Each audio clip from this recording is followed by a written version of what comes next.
Welcome to another episode of Pathway to Purpose. I am on the fly and going solo tonight. Wanted to get on here and just chat a bit about some of the things that I've learned probably over my life, but just has come to fruition. I recently did a post that on Facebook had gotten quite a bit of traction, and it really kind of opened my mind to what people may be struggling with. And the title of the post was Five Things to Quit. And I asked some people, or asked the Facebook gods and Instagram gods and the community, like which one resonated. And it was pretty awesome on the response. And if you're listening to this and you responded to that, thank you, because it really helps me to understand that I'm not alone, right? That I struggle with these things as part of the human, some of the human experience, and also the fact that we are able to see these things. And so I'm gonna just say what the five things are, and then I'm gonna talk about them. So number one is trying to quit. Five things to quit is trying to please everyone. Okay. The next one is fearing change. And the third one is living in the past. And four is putting yourself down. And five is overthinking. So these are things to quit doing. And I could relate to all of these in so many ways. And I think they show up in ways that sometimes we don't quite see at the time. And so I'm going to kind of dive into living in the past. Like sometimes reflecting on the past is a good way to really understand where we are. Sometimes sharing our story, and this is a bit of a positive twist on that, is sometimes sharing our story of where we were and where we are now is a good thing. And it gives us some signs and some indicators of some growth or some areas we need to work on, right? And I remember, and I'm going to share this, you probably heard me share this before, is when I was first diagnosed with a brain tumor, like, man, there was just a lot that creeped up. And I recently had on my podcast, if you didn't listen to the one before this with Chris, he's a fellow brain tumor survivor. And I'm telling you, like, we were speaking the same language. Like, although our experiences are different and similar in a lot of ways, um, the things that it taught us were very similar. And it was such a gift, right? Like, you sum it up and listen to some of the things. It's like when you're facing that you're going to die, your mortality, it forces you to think about things very differently. And really what it forces you to think about is like, man, how am I living my life right now? What I'm going to do with my life, and reflecting back on the life. And I can relate to this where it sums up a lot of these things, really, like overthinking. I realized that the stuff that I was worried about and that I was thinking about was stuff that really didn't matter. When it came down to like, hey, my life is X, Y, and Z gonna end, potentially can end very shortly. Um, like the things I was worried about, man, a lot of it didn't matter, and it also like helped me to reflect on my life. So what I mean by that is, it talks about living in the past. Like we don't want to live in the past. Like we're not living in, do you live in kind of your past wins, or kind of how things were in the past, and not adopting to change and growing and developing? I understand that. But reflecting on the past and learning from it and having an element of curiosity about it is a good way to look at this, right? Now, living in the past, is something that keeps us stuck in the past. Like, so being focused on the past is the ability to, like, just be there, and that is a stuck spot. And I'm not going to mince words in that, but reflecting on the past, learning from the past is amazing, is a great thing. And I've done that. Like, so what I realized was when I was diagnosed with the brain tumor, man, it just went through a whole bunch of oh man, I can't even explain. It was like a whole bunch of emotions, scared, uncertain, like, oh my God. But I sat here and I'm like, man, this is so overwhelming. Like, and I just kind of reflected and was like, what is this trying to teach me? And I asked God, like, God, I feel is inside of me. It's a connection. And I just sat with that, like, what are you trying to teach me here? And it's like that I need to change my life, that I need to fundamentally change. But I just started to realize like how I was living my life. I was living my life, and I shared this a lot. Like, my foot was on the brake and the gas at the same time. Like, I was gonna be homeless tomorrow, and I lived in a nice house. That was the reality. I lived in a nice house on a lake, and I had a job, and I had income, and I wasn't living check to check. Like, for most people, that's great. But my mind had me thinking that I was in survival mode all the time. And this was way before the brain tumor. Like, I was living this. And I started to, like, really just go back and reflect in the past about what I was doing. And I didn't get stuck there in this kind of morbid reflection, but it was enough to open my eyes. Now, if I'm living in the past, that means I'm stuck there. That means I am in a place that I need to move out of. And so, how can I do that? Like, so we're talking about it, and you're like, Todd, yeah, I get it, but how do I move forward? And the simple but yet hard answer is just one step, just a small step. I think what a lot of people do, and studies, personal development gurus, all this stuff is like they're talking about change. We're in this microwave society of, like, things need to happen. We don't have much time. We're busy, busy, busy, busy. But what the reality is just start to create some space around it. Like, even just the acknowledgement that you may be living in the past is enough to create a little space that we could start to move the needle. I'm going to jump back to one because I have them listed here because I love this: trying to please everyone. Oftentimes, when we try to please everyone, we don't please them, any of them, and we don't please ourselves. And I understand that we want to keep peace, we want to make people happy, we want to have all this stuff. But one of the things that I've learned, and it was just recent, this isn't like something that I'm some guru at, but I started to realize that when I was having some challenges, I have a coach and I have some mentors around me, which I encourage everyone to have. Is I started to sit and be like, you know, when I'm having problems with somebody or a relationship, my, some of the people around me would say, "That's okay. I'm not sure that relationship's gonna be good for you or not, but start to create your best life, like what that is." And it, like, totally my mind just went inward. I was like, "Oh my God, what's that mean?" And then I started to realize, like, what do I really want?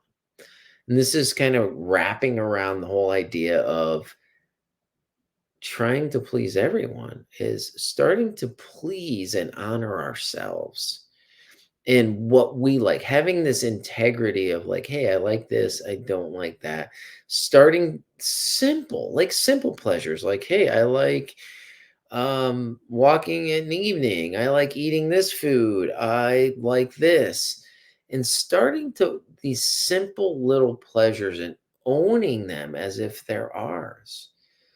Because sometimes we get so outer focused with trying to please everybody that we forget or even fail, and I don't mean it in a failure, but fail to identify what we want, like what we like, what we enjoy, what makes us who we are. And it doesn't have to be this like big thing. I think and I'm guilty of this, is I find that like we make this so big, like I got to figure it out, that our mind freezes and we don't make any movement. Make this small movement, start just playing around and having some curiosity around it. um Fearing change, right? Okay. Yeah, so change and unknown and all of that, it can be stressful. I want to honor that. I honor that in myself, and I honor that it's hard. It can be hard. And the one thing that I'll guarantee is being a human being in this life on this planet is things change, right? And so our ability to start to create space and curiosity around the change rather than the fear. I think to say that we're not going to have fear would be a lie, right? And I think the more we resist these things is, you know, it creates more stress and anxiety. So honor the fear. Like, hey, it's here. Let it have a seat at the table, but also just understand it and see it for what it is and just kind of breathe around it and understand that change is occurring all around us all the time, and that we don't know. And this is where trust, here we go, trust and faith, which, man, I struggled with this for so long. And starting to build trust is to just sit back and say, hey, this, I don't know the outcome, but I'm gonna trust. And if you have a spiritual connection, I've been working a lot with clients on this connection, right? We think of spiritual like God and church, like, you know, and I want you to start to establish this relationship with this energy, and it's within us, right? And starting to like honor it and trust it. And I think that starts to ease these fears of change, right? And one of the things, I was having a conversation with somebody before, like, you hear these personal development people say this, and I'm so like been saying cliches lately, but they are so true, right? So the cliche is, right, growth happens at the end of our comfort zone. So when you know you're growing is when you're uncomfortable, because when you're comfortable, you're kind of stuck. You're sitting in your place of what you're used to. So growth happens, right, in this outside the comfort zone, which creates fear, which creates stress, which creates anxiety. So I started to play around with this, and I was talking to a client of mine, and I said, it's okay to be uncomfortable, right? That's where the growth happens. But creating and finding peace in the uncomfortableness. And, not to get religious, but Jesus, right? In the storm, when he was in the boat and everyone was freaking out around him, he was sleeping, right? So finding peace in the storm, and you might be saying to yourself, you're listening to this like, oh yeah, it's easier said than done, right? So how can we start to like create a little space and curiosity around peace when we're stressed out and anxious, right? And we're fearful. One of the things that I've started to do, and it's, here we go, another cliche, people talk about it, is cultivating a little bit of gratitude. And I'm not saying this massive, like, I'm grateful for hey, this planet. And it could be that way, but it could be something when you're really nervous, like, I'm grateful for the fact that I could think right now, that I'm speaking, or that I have my shoes on, or something really small, and build some muscle around it and start creating some, like, even in this storm, like, I'm grateful that I have, like, my significant other, or I have some good friends, or I'm grateful that, maybe you're having coffee, or you're have somebody you could call on the phone. Like, I'm grateful for this, even though I'm a mess. And take one step, just one little step at a time. And the one thing that I love is just creating that little win. In all of these, creating these little wins. So I talked about fearing change, putting yourself down, right? That's one of them. And how we self kind of flagellate ourselves, like we're beating ourselves up. Like, I'm not good enough, right? They call this shame, right? That's kind of fed out of some toxic shame. So one of the things that I found to be helpful, and is having a group of people, or something, or even a support group, where we start to openly share authentically. We start to bring to light some of these things and start to talk about it. And if we're practicing some of the things that I mentioned already, where we're, honoring where we're at, we're being kind, pleasing ourselves, we start to honestly create some compassion. And how do we create compassion? Just saying, hey, it's okay to feel like I'm not good enough, and it'll pass. It's okay. Like, we give other people so much more than what we give ourselves. Like, if we viewed this as cancer or sickness, or somebody, we'd give somebody so much, like, oh my God. But this self stuff that we do, can we just wrap our arms around ourselves, honor ourselves to where we are and how we got here, and all, and some small little wins. And when we could embrace that in ourselves, we could help and embrace that in other people. It's having compassion for ourselves, because there's no perfect people. And it's funny, like, I started this whole conversation out around Facebook posts, right? Like, the posts that get the more, okay, dopamine hits or likes, are the ones that are about the challenge, are about the struggle, because we all are struggling. But our mind has us that we're this terminal, unique person, that it's only happened to us and we're worse than everyone else. So just play around with this, and honoring yourself, and we're, honor the mess. And the mess, I did a reel on this, is the pain and the mess is where the biggest growth is, if we're open and curious about it. And we're like, hey, what's this teaching me? What can I learn from this? Instead of this victim kind of mentality. Why is this happening to me? Why am I always, I'm not good enough?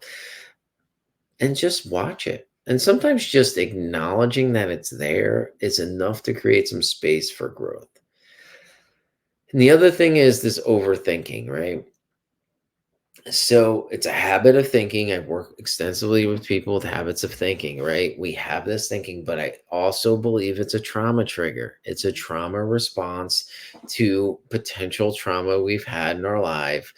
And the mind's protecting us from it, from, like, fight or like death. Like, it feels like the brain and it feels like it's dying, it's going to die, so it needs to protect itself. So we overthink to protect ourselves and distract ourselves. And sometimes just recognize, and I said it just before, recognizing that it's there, and that this may be a response, breathing into it and allowing it to be there, and not, hey, I'm not good enough because this is happening. Here we go. There's some of these are related or interconnected, and all of that great stuff. So overthinking.